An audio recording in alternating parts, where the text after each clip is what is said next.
Welcome to Tamil hot tube. இன்றைக்கி நாம் ஸ்னேகா அம்மா அப்படின்னு சொல்லிட்டு ஒரு புது கதையை தான் பார்க்க போகிறோம்.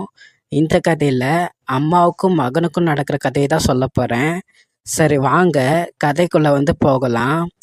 என்னோட பேர் குமார். நான் தஞ்சாவூரில் இருக்கேன். நான் தான் இந்த கதையுடைய கதாநாயகன்.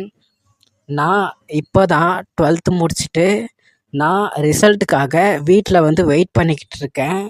என்னோடய வயசு 18 ஆகுது. எங்கள் வீட்டில் நான், என்னுடைய அப்பா, அப்புறம் என்னுடைய அம்மா. என்னுடைய அம்மாவுடைய பேர் ஸ்னேகா. அவங்க தான் இந்த கதையுடைய கதாநாயகி. அதுக்கப்புறம் என்னுடைய அப்பா. என்னுடைய அப்பாவோட பேர் பிரசன்னா. அவர் ஒரு பேங்க்கில் மேனேஜராக இருக்கார். அவருக்கு நல்ல சேலரி வருது. என்னோட அப்பா எங்களை நல்லா பார்த்துக்கிட்டாரு. எங்கள் அம்மா ஸ்னேகா அவங்க பார்க்குறதுக்கு அப்படியே அழகா லட்சணமாக ஒரு குடும்ப பொண்ணு மாதிரி இருப்பாங்க.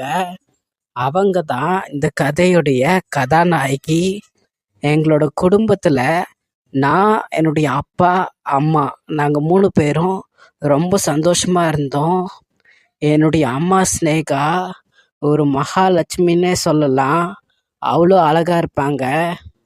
என்னுடைய தாத்தா அடிக்கடி என்ன சொல்லுவார்னா, உங்கள் அம்மா வந்ததுக்கு அப்புறம்தான் இந்த வீடே ரொம்ப நல்லா மாறுச்சு. உன்னோட அப்பாவுக்கு கூட உன்னோட அம்மாவை கல்யாணம் பண்ணதுக்கு அப்புறம்தான் வேலைலாம் கிடச்சிச்சு அப்படின்னு சொல்லிட்டு என்னோட தாத்தா அடிக்கடி சொல்லுவார். எனக்கு என்னோட வீட்டிலேயே என்னுடைய அம்மாவை தான் ரொம்ப பிடிக்கும். என்னோட அம்மாவுக்கு அதை விட என்னை அவங்களுக்கு ரொம்ப பிடிக்கும். ஏன்னா என்னுடைய அம்மாவுக்கு நான் தான் ஒரே பையன். முக்கியமாக என்னோட அம்மா ஸ்னேகா அவங்க என்கிட்ட எப்போவுமே கோபமாக நடந்துக்கிட்டதே இல்லை. அவங்க என்கிட்ட கோபமாக ஒரு வார்த்தை கூட பேசினதில்லை.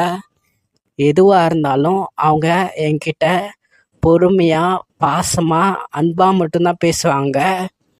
என்னுடைய அம்மாவும் என்னுடைய அப்பாவும் எனக்கு எந்த குறையும் வைக்காமல் என்னை சந்தோஷமாக பார்த்துக்கிட்டாங்க.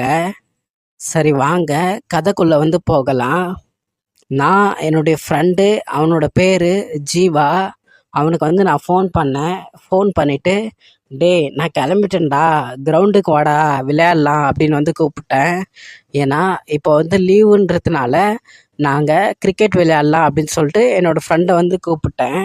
அவனும் சரிடா வரேன் அப்படின்னு சொன்னான். நான் என்னுடைய அம்மா ஸ்னேகாவை போய் பார்த்தேன். அவங்க கிச்சனில் வேலை செஞ்சுக்கிட்டு இருந்தாங்க. அவங்க ரொம்ப அழகாக இருந்தாங்க. அவங்க ஒரு saree கட்டிக்கிட்டு கழுத்தில் ஒரு செயின் மாட்டிக்கிட்டு ரொம்ப அழகாக இருந்தாங்க.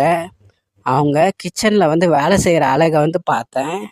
பார்த்துக்கிட்டே நான் என்னுடைய அம்மா கிட்ட போயிட்டு, அம்மா நான் விளையாட போகிறேம்மா அப்படின்னு சொன்னேன். அதுக்கு என்னுடைய அம்மா ஸ்னேகா, டே வெயில் ரொம்ப அடிக்குதுடா, நீ இங்கே இரு அப்படின்னு சொன்னாங்க. ஏன்னா என்னுடைய அம்மாவுக்கு என் மேலே அவ்வளோ பாசம். நான் அவங்கக்கிட்ட, அம்மா ப்ளீஸ்மா என்னோடய ஃப்ரெண்ட்ஸை கூப்பிட்டேன், நான் போய் விளையாடுறேன், எனக்கு போர் அடிக்குது வீட்டில் அப்படின்னு சொன்னேன்.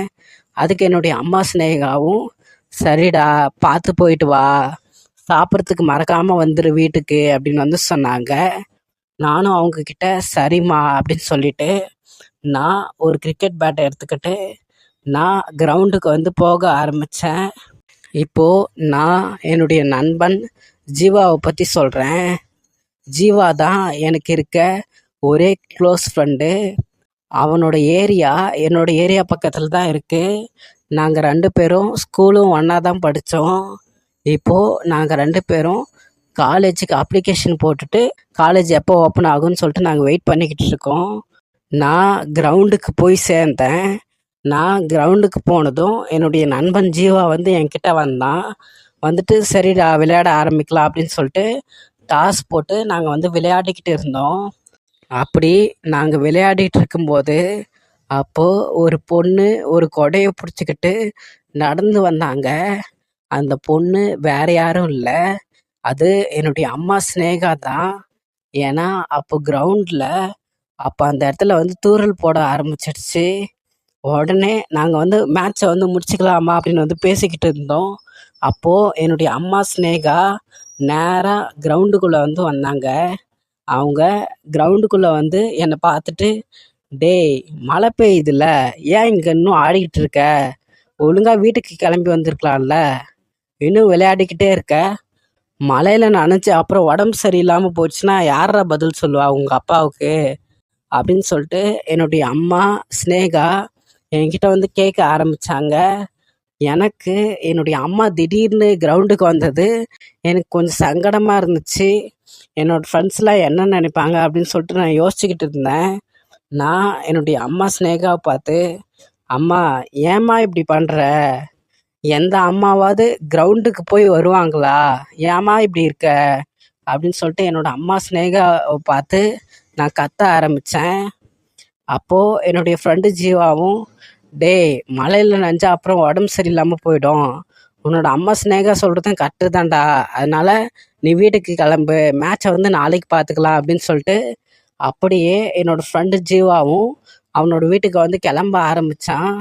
என்னுடைய அம்மா ஸ்னேகாவும் என்கிட்ட வந்து, பாத்தியா உன்னோட ஃப்ரெண்டு ஜீவா கூட புரிஞ்சுக்கிட்டு போயிட்டான், நீ தான் உன்னோட அம்மாவை புரிஞ்சிக்கவே மாட்டேங்கிற அப்படின்னு சொல்லிட்டு என்னோட அம்மா ஸ்னேகா என் கையை பிடிச்சி அப்படியே அந்த கொடையை எடுத்துக்கிட்டு வந்து அப்படியே என் தலைக்கு நேராக கொடையை பிடிச்சிக்கிட்டே என்னை வந்து கூட்டிகிட்டு போனாங்க. இப்போது நானும் என்னுடைய அம்மா ஸ்னேகாவும் அப்படியே நடந்து போய்கிட்டு இருந்தோம். அப்போது நான் என்னுடைய அம்மா ஸ்னேகாவை வந்து பார்த்தேன். நான் என்னுடைய அம்மா ஸ்னேகா கிட்ட, அம்மா எதுக்குமா இப்படிலாம் பண்ணுற, ஏம்மா இப்படி பண்ணுற? என்னோடய ஃப்ரெண்ட்ஸ்லாம் என்னை பார்த்து என்ன நினைப்பாங்க? என்னை பார்த்து குழந்தைன்னு நினைக்க மாட்டாங்களாம்மா, ஏம்மா இப்படி இருக்க? அப்படின்னு வந்து நான் என்னோடய அம்மா ஸ்னேகா கிட்ட வந்து கேட்டேன். அதுக்கு அவங்க, டேய் நீ எனக்கு எப்போவுமே குழந்த தான்டா அப்படின்னு சொல்லிக்கிட்டு அவங்க எனக்கு வந்து கொடை பிடிச்சிக்கிட்டு அப்படியே நடந்து வந்தாங்க. அப்போது நான் என்னுடைய அம்மா கிட்ட, அம்மா இது மழை தானம்மா, இதில் நஞ்சா என்னாம்மா ஆக போகுது அப்படின்னு சொல்லிட்டு நான் அப்படியே அமைதியாக நடந்து வந்துக்கிட்டு இருந்தேன். அப்போ என்னுடைய அம்மா என்கிட்ட, டேய் உனக்கு உடம்பு சரியில்லாமல் போனால் எனக்கு தானே கஷ்டம் அப்படின்னு வந்து சொன்னாங்க. நானும் எதுவும் பேசாமல் அப்படியே நடந்து வந்தேன். அப்போது ஒரு இடி இடித்தது, அப்போது மின்னலும் அடிக்க ஆரம்பித்தது. அப்போ என்னுடைய அம்மா ஸ்னேகா என்கிட்ட, டேய் இந்த இடி மின்னலில் எவ்வளோ பேர் செத்துருக்காங்க தெரியுமா? நீ எனக்கு இருக்க ஒரே பையன்தா, உனக்கு எதுவும் ஆகக்கூடாது, அதனால தான் நான் உடனே வந்துட்டேன் அப்படின்னு சொல்லிட்டு என்னோடய அம்மா ஸ்னேகா வந்து என்கிட்ட சொன்னாங்க. நானும் எதுவும் பேசாமல் அப்படியே அவங்க கூடயே நடந்து வந்தேன். அந்த சின்ன கொடையில் என்னாலையும் என்னுடைய அம்மா ஸ்னேகாவாலையும் நின்று போகவே முடியல. அப்போது நான் என்னுடைய அம்மா கிட்ட, அம்மா இந்த சின்ன கொடையில் நீங்களும் நனைகிறீங்க, நானும் நனைகிறேன், 2 கொடை எடுத்துன்னு வந்திருக்கலாம்ல அப்படின்னு வந்து கேட்டேன். அதுக்கு என்னுடைய அம்மா ஸ்னேகா என்கிட்ட, டேய் 2 கொடை இருந்துச்சுடா நம்ம வீட்டில், ஆனால் இன்னொரு கொடையை எங்கே வச்சேன்னு தெரிலடா, நானும் தேடி பார்த்தேன் கிடைக்கல, அதனால தான் அவசரத்தில் இந்த கொடையை எடுத்துகிட்டு வந்துட்டேன்டா. சரி இப்போ என்ன ஆகி போச்சு, இப்போது நீ கொடையை பிடிச்சிக்கிட்டு நடந்து போ, நான் அப்படியே நடந்து வரேன் அப்படின்னு சொல்லிட்டு என்னோடய அம்மா ஸ்னேகா வந்து என்கிட்ட சொன்னாங்க. நான் என்னுடைய அம்மாவை பார்த்து, அம்மா நீ மழையில் நனைஞ்சு உனக்கு உடம்பு சரியில்லைன்னா நான் சந்தோஷமாக இருப்பேனா? எனக்கும் அது கஷ்டமாக தான் இருக்கும், வாங்க நம்ம அட்ஜஸ்ட் பண்ணிக்கிட்டு ஒரே கொடையில் நம்ம 2 பேரும் போகலாம் அப்படின்னு சொல்லிட்டு நானும் என்னுடைய அம்மா ஸ்னேகாவும் அப்படியே இடிச்சுக்கிட்டே அப்படியே ஒரே கொடையில் நாங்கள் 2 பேரும் அந்த மலையில் அப்படியே நனைஞ்சிக்கிட்டே போக ஆரம்பித்தோம். நானும் என்னுடைய அம்மா ஸ்னேகாவும் ஒவ்வொரு பக்கம் பாதி பாதியாக நனைஞ்சிக்கிட்டே போயிட்டு இருந்தோம். நாங்கள் ஒரு வழியாக வீடு வந்து சேர்ந்தோம். வீட்டுக்கு வந்ததும் என்னுடைய அம்மா ஸ்னேகா அந்த கொடையை மூடி வச்சுட்டு அவங்க அப்படியே அவங்க ரூம்குள்ளே வந்து போயிட்டாங்க. நான் அப்படியே போய் சோஃபாவில் வந்து உக்காந்தேன். அப்போ என்னுடைய அம்மா ஸ்னேகா ஒரு டவல் எடுத்துக்கிட்டு வந்து என்னோடய தலையை வந்து துவட்டி விட்டாங்க. அப்புறம் நான் வந்து டிவி போட்டு டிவி பார்த்துக்கிட்டு இருந்தேன். அப்போ என்னுடைய அம்மா, டேய் ட்ரெஸ் சேஞ்ச் பண்ண அப்படின்னு வந்து சொன்னாங்க. நானும் ட்ரெஸ் மாற்றிக்கிட்டு வந்து உட்காந்து டிவி பார்த்துக்கிட்டு இருந்தேன். நான் அப்போ தான் என்னுடைய அம்மா ஸ்னேகாவை வந்து திரும்பி பார்த்தேன். என்னுடைய அம்மா ஸ்னேகா அப்படியே மழையில் நனைஞ்சிக்கிட்டு வந்ததுனால அந்த ஈர சேரீல அப்படியே நின்றுக்கிட்டு இருந்தாங்க. அந்த ஈர சேரீல அவங்க அப்படியே ஜொலிச்சுக்கிட்டு நின்னாங்க. நான் அவங்களே பார்த்துக்கிட்டு இருந்தேன். அதுக்கப்புறம் என்னுடைய அம்மா ரூம்குள்ளே போயிட்டு அவங்க வேறு சேரீ மாற்றிக்கிட்டு வந்தாங்க. அதுக்கப்புறம் நான் டிவி பார்த்துக்கிட்டு இருந்தேன். அப்போது சன் மியூசிக்கில் நான் ஒரு பாட்டு பார்த்தேன். அந்த பாட்டில் வர ஹீரோயின் அதே மாதிரி தான் அந்த நடிகை மழையில் நனைஞ்சி அவங்களோட சேரீ அப்படியே நனைஞ்சு போயிடும். அந்த சீனை பார்த்துக்கிட்டு இருந்தேன். உடனே எனக்கு என்னுடைய அம்மா ஸ்னேகா இன்னைக்கு மழையில் நனைஞ்சிக்கிட்டு வந்தது அந்த ஞாபகம் அப்படியே எனக்கு வந்துச்சு. நான் அதை பற்றியே யோசிச்சுக்கிட்டு இருந்தேன். அந்த நடிகையையும் என்னுடைய அம்மா ஸ்னேகாவையும் நான் என் மனசுக்குள்ளே கம்பேர் பண்ணி பார்த்துக்கிட்டு இருந்தேன். எனக்கு அந்த நடிகையை விட என்னுடைய அம்மா ஸ்னேகாவை ரொம்ப பிடிச்சது.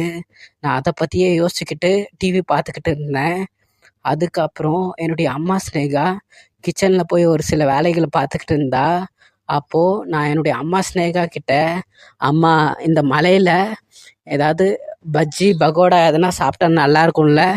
அப்போ என்னுடைய அம்மா ஸ்னேகா என்கிட்ட உனக்கு என்னடா வேணும் அப்படின்னு கேட்டாங்க. உன் இஷ்டம்மா எதனா செய் அப்படின்னு சொன்னேன். என்னுடைய அம்மாவும் கிச்சனுக்கு போயிட்டு அப்படியே பஜ்ஜி செய்ய ஆரம்பித்தாங்க. நான் அவங்க கிச்சனில் வேலை செய்கிற அழகை பார்த்துக்கிட்டே இருந்தேன். ஆனால் எனக்கு மறுபடியும் என்னுடைய அம்மா ஸ்னேகா இன்னைக்கு மழையில் நனைஞ்சிக்கிட்டு வீட்டுக்குள்ளே வந்த அதே ஞாபகம் என் மனசுக்குள்ளே வந்து போச்சு. நான் அப்போது என்னுடைய அம்மா ஸ்னேகாவையே பார்த்துக்கிட்டு இருந்தேன். இதுக்கப்புறம் என்ன ஆச்சு அப்படின்னு தெரிஞ்சுக்கணுன்னா இதோட 2வது பகுதி பார்ட் 2 போடுறேன். அதில் தெரிஞ்சுக்கோங்க. இதோட பார்ட் 2 வேணும்னா கீழே கமெண்டில் பார்ட் 2 அப்படின்னு டைப் பண்ணுங்க. அதே மாதிரி இதோட முழு கதையை பிடிஎஃபாக வேணும்னா எனக்கு மெசேஜ் பண்ணி வாங்கிக்கோங்க. என்னுடைய டிஸ்கிரிப்ஷனில் டெலகிராம் ஐடியும் அதே மாதிரி இன்ஸ்டாகிராம் ஐடியும் கொடுத்துருக்கேன். அதில் மெசேஜ் பண்ணி ஸ்னேகா அம்மாவுடைய முழு கதையை பிடிஎஃபாக வாங்கி படித்து என்ஜாய் பண்ணுங்கள். நன்றி.